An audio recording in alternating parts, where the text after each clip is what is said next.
Break کے بعد پھر ایک بار آپ کی خدمت میں حاضر ہیں. واٹس ایپ ٹیکسٹ میسیجز کے ذریعے جو سوالات ہیں آپ خدمت میں پیش کرتے ہیں. السلام علیکم. وعلیکم السلام. میرا نام ندیم اصغر ہے اور میں مظفر نگر ڈسٹرکٹ سے ہوں. میرا سوال یہ ہے کہ رمضان المبارک کی 23ویں شب میں جو 100 رکعت نماز 2 رکعت کر کے جماعت کے ساتھ پڑھتے ہیں، حالانکہ جماعت نہیں ہوتی ہے اس میں، لیکن پیش نماز آگے کھڑے ہو جاتے ہیں، تو وہ ایک بار میں 10 20 30 یا 40 رکعت نماز کی نیت ایک بار میں کرواتے ہیں اور ہر 2 رکعت پر سلام پھیر کر نماز شروع کر دیتے ہیں. میرا مولانا صاحب سے یہ سوال یہ ہے کہ کیا ایک بار میں 4 رکعت سے زیادہ کی نیت کی جا سکتی ہے؟ پلیز آپ بتائیے کہ کیا ٹھیک ہے؟ ہمارے مولانا کا کہنا ہے کہ جس طرح پورے رمضان المبارک کی نیت ایک بار کی جا سکتی ہے، اسی طرح سے یہ 100 رکعت کی نماز بھی ایک بار میں کی جا سکتی ہے. ایسا صحیح ہے؟ یہ قیاس ہے، یہ قیاس نہیں ہو سکتا ہے جی، چونکہ ماہ مبارک رمضان میں جو 23ویں یا ایسی جو ہے شبوں میں جو 100 رکعت نماز پڑھنے کی نافلہ کی بات آئی ہے، نافلہ ہمیشہ 2 رکعت ہے اور اس کی جماعت نہیں ہے. جماعت نہیں ہے جی، اور یہ کہہ دیں کہ میں 100 رکعت پڑھنے کی نیت کرتا ہوں، وہ بھی کافی نہیں ہوگی. جی، آپ کو 2 رکعت کر کے ہی نماز کی نیت کرنی ہے. جی، 4 رکعت بھی نماز نہیں ہوئے جی، تو 2 رکعت کر کے ہی آپ کو کرنا ہے. جی، اور اس کی جماعت نہیں ہے. جماعت کی شکل مستحب دے دینا الگ نماز چیز ہے. کی کوئی جماعت نہیں ہے. جی، بہت بہت شکریہ. السلام علیکم. وعلیکم السلام. میں کامٹی سے بول رہی ہوں. میرا سوال ہے کہ اگر ہم سنتی نماز پڑھ رہے ہیں اور ماں باپ آواز دیں تو ہمیں نیت توڑ دینی چاہیے یا نماز پوری کرنی؟ ہمارے وہاں ہے کہ مستحب نماز ہے، تو اگر ماں نے پکارا تو پہلی بار نہیں، تیسری بار دینا ضروری ہے. ماں نے پکار لیا تو اسی طرح باپ نے پکارا تو اس کی آواز پہ لبیک کہنا، مستحب نماز توڑی جا سکتی ہے. بہت بہت شکریہ. السلام علیکم. وعلیکم السلام. کیا صرف رمضان المبارک میں ہمیں رمضان کہنا کیا صحیح ہے؟ ہمارے وہاں یہ ادب سکھایا گیا ہے کہ آپ خالی رمضان نہ کہیے. جی، رمضان المبارک یا رمضان کریم، ماہ رمضان کریم یا شہر اللہ کہیں. اس طرح کہیں، چونکہ اس کا احترام اللہ سے جڑا ہوا ہے اور اللہ کا احترام بہرحال ضروری ہے. السلام علیکم جاوید بھائی مولانا صاحب. سلام. میں جے پور سے. میرے 2 سوال ہیں. پہلا سوال یہ کہ 4 رکعت نماز میں دوسری رکعت میں بھول جائیں کہ دوسری ہے یا تیسری ہے تو ایسے میں کیا کرنا چاہیے؟ 1 رکعت نماز آپ تیسری رکعت پہ بنا رکھیے اور 1 رکعت نماز اور پڑھیے اور اس کے بعد سلام پڑھیے اور 1 رکعت نماز کھڑے ہو کر نماز احتیاط پڑھیے. دوسرا سوال یہ کہ جنہیں قرآن پڑھنا نہیں آتا وہ رمضان المبارک میں کیسے قرآن پڑھیں؟ میرے بھائی نہیں آتا تو سیکھنا چاہیے. کوئی آدمی ایسا نہیں ہے جو قرآن پڑھ کے آیا. آپ بہترین موقع ہوتا ہے، اللہ کا مہینہ ہے رمضان، اور قرآن سیکھنے میں ہی آپ ایک اچھا کام ہے، سیکھ لیجیے. جی، تو اگر وہ نہیں آتا تو سنیے، پڑھ کم سے کم دیکھیے. نہیں آتا پڑھنے تو سنیے، وہ تو ہے نا چینل ون پہ دیکھیے، اس میں تلاوت مسلسل دیکھیے. خود قرآن دیکھنا بھی ثواب ہے. جی، بے شک. تو آج تو آپ نہیں کہہ سکتے کہ مجھے پڑھنا نہیں آتا تو کیا کرو. آپ بیٹھ جائیے ٹی وی کے سامنے، قرآن پڑھا جا رہا ہے وہ سنیے. آج پورے قرآن کی تلاوت بہترین سے بہترین انداز میں موجود ہے، وہ سنیے. سیکھنے کی کوشش کیجیے. ایسے جلسوں میں جائیے جہاں قرآن کا. بہت بہت شکریہ. السلام علیکم. وعلیکم السلام. میرے 2 سوال ہیں. نماز جمعہ عورتوں کو کس طرح پڑھنی چاہیے ذرا بتائیے. نماز جمعہ عورتوں کے اوپر ساقط ہے. جی، ان کے اوپر، اور اگر وہ شریک ہو رہے تو جس طرح مرد کو پڑھنا ہے اس طرح پڑھنا ہے. خالی نماز میں جو عورتوں کے لیے ہے کہ وہ اپنا ہاتھ کیسے رکھیں، کھڑی کیسے ہوں، جس طرح عورتیں نماز پڑھتی ہیں ویسے ہی جمعہ میں آگے پڑھنا ہے انہیں. کوئی ان سے کوئی فرق نہیں ہے. میرا دوسرا سوال ہے، وضو کے بعد مسح کرتے وقت کیا انگلیاں بالکل گیلی ہونی چاہیے؟ اگر ہمارے ہاتھ کا پانی خشک ہو جائے تو کیا مسح نہیں کیا جائے گا؟ اور آدمی کے مسح میں کیا ڈفرینس ہے؟ دیکھیے، تر ہونا ضروری ہے. جی، ہاتھ کا جب مسح کر رہے ہوں تو انگلیوں پر، ہتھیلی پر وضو کیا پانی ہو. جی، اگر وہ ٹپک نہ رہا ہو تو تر ہو کم سے کم، تاکہ جب مسح کرے تو اس کا اثر پیر پہ دکھائی دے، سر پر ہو. جی، اگر خشک ہو گیا ہے تو آپ داڑھی سے پانی لے کر مسح کر سکتے. اور اگر عورت ہے تو داڑھی نہیں تو ظاہر ابرو سے پانی لے کر، ابرو سے اور اس سے پانی لے کر. بہت بہت شکریہ. جاوید بھائی السلام علیکم. علیکم السلام. حیدر علی مرچنٹ کا سوال ہے, we are Gujarati speaking Muslims. Our culture and family ways of living is much different from those who are from UP. All ulama and mullah who are called to answer the question are from UP. Their way and language are difficult to understand. Hence, our young children are not inclined to watch the program. How in channel will address these issues? یہ فرما رہے ہیں کہ گجرات میں culture الگ ہے, U P کا culture الگ ہے, مدراس کا کلچر الگ ہے, بنگال کا کلچر الگ ہے. ہر جگہ کا کلچر, ہمارا ملک مختلف کلچروں کا مجموعہ ہے. اب یہاں جو علماء کرام تشریف لاتے ہیں تو ہم زیادہ کوشش یہ کرتے ہیں کہ آسان زبان میں جوابات دیں. یہ کہتے ہیں کہ وہ لوگ سمجھ نہیں پاتے ہیں, بچے سمجھ نہیں پاتے ہیں. انسان کوشش ہی کر سکتا ہے جی, اور ہر عالم جو آتا ہے وہ آسان الفاظ میں بیان کرنے کی کوشش کرتا ہے. جی, لیکن کوشش, ہم نبی تو نہیں ہیں جی, یا امام تو نہیں ہے کہ ہم ہر آدمی کا خیال رکھ کے بات کر سکیں. جی, تو میرے بھائی یہ پریشانی آپ کی رہے گی, آپ خود سیکھنے کی کوشش کیجیے. آج مسلمانوں کی زبان اردو کہلاتی ہے, جی, تو آپ اس کو سیکھیے. ہم تو زیادہ تر کوشش کرتے ہیں کہ آسان زبان بولیں. جی, بہت بہت شکریہ.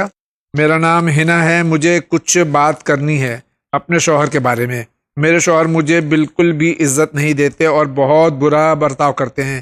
میرے سسرال والے بھی مجھے ٹھیک رہنے نہیں دیتے. میں بہت پریشان ہوں, کسی طرح میرے شوہر مجھے محبت کریں, کوئی بتا دیجئے وظیفہ. ہمارے وہاں ایک طریقہ جو یہ بتایا گیا کہ نماز شب پڑھنا. جی, اللہ کے رسول کے پاس کوئی اس مومنہ نے شکایت کیا. جی, اللہ کے رسول نے کہا کہ تم نماز شب پڑھو, جی, اللہ تمہاری محبت خود بخود اس کے دل میں ڈال دے گا. انشاءاللہ. ٹھیک ہے. اس کے علاوہ بہت سارے آپ اعمال ہیں. نماز حاجت پڑھیے, دعائیں پڑھیے, اللہ سے راز و نیاز اپنے اخلاق کو زیادہ اچھا بہتر اپنے بنانے اخلاق کی کوشش کیجیے. انشاءاللہ. شکریہ, انشاءاللہ سب صحیح ہو جائے گا. السلام علیکم. وعلیکم السلام. میرا سوال یہ ہے کہ اگر میرے والدین کے روزہ نہیں ہے اور مجھے ان کے روزے کے لیے عمل یا کوئی دعا پڑھنا ہو تو ہم پڑھ سکتے ہیں؟ اگر پڑھ سکتے ہیں تو دعا یا عمل بتا دیجئے والد کے روزے کے لیے.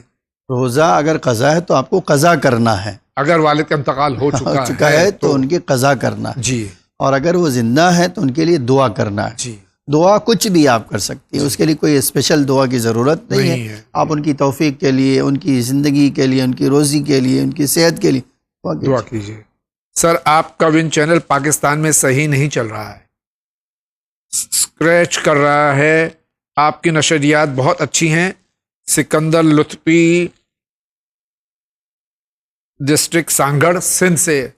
انشاءاللہ کوشش کریں گے, اور آپ بھی وہاں کوشش کیجیے کہ یہ وہاں تک ہم ریلے جو ہے برابر پہنچے. بہت بہت شکریہ. اسی طرح سے چینل ون دیکھتے رہیے, سوالات بھیجیے وہاں سے تاکہ ہم تک آپ کی خیریت بھی معلوم ہو. آپ کا بہت بہت شکریہ. جاوید بھائی مولانا صاحب السلام علیکم. السلام.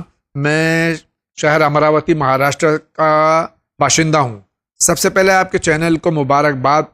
آپ زمانے غیبت میں بہت اہم کام انجام دے رہے ہیں الحمدللہ.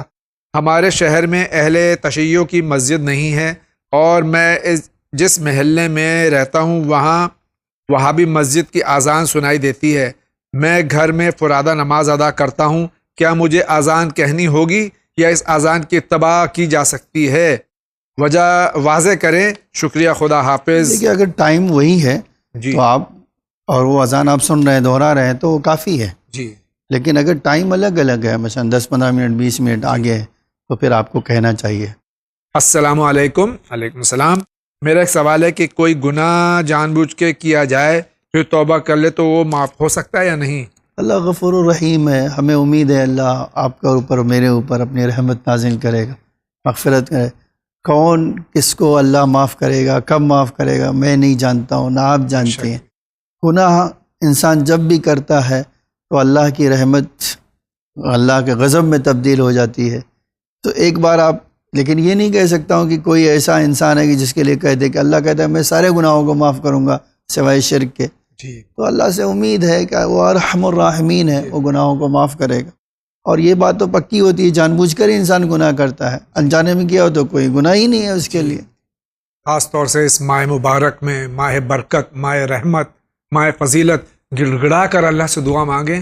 اور جب اس ماہ مبارک سے ہم آخر ہفتے میں پہنچیں, آخری عشرے میں پہنچیں, شبہ قدر ہمیں نصیب ہو, تو اللہ سے اس طرح سے گڑ گڑا کے معافی مانگیں, اس طرح سے روئیں اس طرح سے بلبلائیں کہ اللہ تعالی ہمیں معاف کر دے، اور انشاءاللہ اس کے بعد میں ہم کوئی گناہ نہ کریں. پوری کوشش یہی کریں. اور ہم سب کے لیے دعا کیجئے کہ اللہ تعالی ہمارے سارے گناہوں کو معاف کرے، ہمارا خاتمہ بالخیر ہو انشاءاللہ. السلام علیکم. وعلیکم السلام. اگر نماز میں 2 یا 3 سورے آتے ہیں تو کیا نماز پڑھ سکتے ہیں؟ بالکل پڑھ سکتے ہیں. جی، سورہ حمد کا واجب ہے جاننا، اور ایک سورہ اور جاننا واجب ہے. السلام. کوئی بھی دیکھیے، آپ جو ہے واجب کیا ہے؟ سورہ حمد اور ایک دوسری سورہ پڑھنا. جی، اگر آپ کو آتا ہے ان میں سے وہی کافی ہے پڑھ لینا، اس کے علاوہ کچھ اور واجب نہیں ہے. السلام علیکم. وعلیکم السلام. میں فاطمہ چنائی سے. کیا بیٹی کی شادی اس کی مرضی کے خلاف کر سکتے ہیں؟ دیکھیے جنرلی تو نہیں کر سکتے ہیں. جی. بیٹی جب تک ہاں نہیں کرے گی کوئی نکاح والد نہیں ہوگا. جی. لیکن باپ دادا کو اختیار دیا گیا ہے بیٹی کی شادی کرنے کا. جی. لیکن یہ جبر نہیں ہے. جی. ان کے اوپر بھی ضروری ہے کہ بیٹی سے پوچھے، جس طرح پیغمبر نے پوچھا تھا. بے شک. جی. پیغمبر سے بڑھ کر تو کسی کی بیٹی طریقہ بھی یہی ہے. ہاں بالکل، کہ جو قاضی ہے یا امام ہوتا ہے یا مولوی ہوتا ہے وہ جا کے لڑکی سے پوچھتا ہے، اجازت لیتا ہے پہلے. جی. السلام علیکم. وعلیکم السلام. How can we benefit the dead in the grave according to authentic حدیث؟ ہم ایصال ثواب مرحوم کے لیے کیسے کر سکتے ہیں؟ کسی حدیث سے ثابت ہے؟ میرے بھائی، آج امام صادق علیہ السلام سے حدیث موجود ہے، بہت معتبر حدیث ہے. اذا مات ابن آدم انقطع عملہ، جب آدم کی اولاد مر جاتا ہے اس کا پروندہ اور فائل بند ہو جاتی ہے، اللہ سوائے 6 کام کے. جی. قرآن، مصحفن، وہ قرآن جس کو وہ خود پڑھتا تھا، وہ باقی جو پڑھے گا اس کا ثواب ملے گا. اولاد یستغفر اللہ، جو اس کے لیے استغفار کرتی ہے. کنواں، پانی کی سبیل جس سے لوگ فائدہ اٹھاتے ہیں. درخت جو اس کا پھل کھاتے ہیں اس کے سائے سے اٹھاتے ہیں. اس کے علاوہ مدرسے، مسجد، اس طرح کی چیزیں ہیں جو بنایا ہے اس نے، جب تک رہیں گی خود بخود ایصال ثواب ہوتا رہے گا اور اس کا فائدہ اس کو. اس کے علاوہ جو اولاد اس چھوڑ کے گیا ہے، چھوٹے سے چھوٹا کام کریں گے اس کا ثواب ملے گا اس کو. ایک بسم اللہ کہتے ہیں، جناب عیسیٰ سے روایت، ایک بسم اللہ پوتے نے کہا، قبر میں عذاب کو اللہ نے معاف کر دیا.